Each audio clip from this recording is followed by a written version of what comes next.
บ้านของแม่ตกทอดมาจากยายเล็กเป็นเรือนไทยโบราณเก่าแก่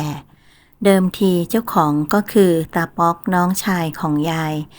ตั้งใจสร้างไว้เป็นเรือนหอในวันแต่งงานแต่โชคร้ายตาป่วยด้วยโรคไข้ทรพิษและเสียชีวิตในเรือนหอนั้นก่อนแต่งงานเพียง7 วันพี่สาวได้ให้ข้อมูลว่าเดิมทีในบ้านนี้มีโกฐใส่กระดูก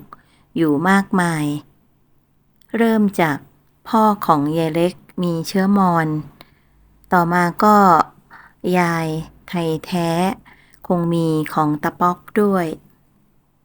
ต่อมาพ่อกับแม่ย้ายภูมิลำเนาเท่าที่เห็นมีแต่ของพ่อแก่ความทรงจำในบ้านหลังนั้นติดตรึงอยู่ในส่วนลึกของจิตใจเป็นความฝันที่ชัดเจนและมีความสุขทุกครั้งในวัยเด็กจน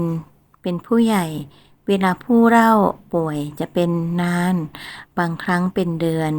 เช่นไข้ทับฤดูบ้านหมุนจำได้ทุกครั้งเวลาใกล้จะหายหรือทุเราจะมีร่างปริศนามานอนเบียดอยู่ข้างมุ้งด้านนอกติดหน้าต่างบ้านลูกหลานคนอื่นๆไม่มีใครได้พบเจอในความเชื่อคิดว่าอาจเป็นวิญญาณเจ้าของเรือนในแต่ละรุ่นที่คอยคุ้มครองลูกหลานให้ปลอดภัย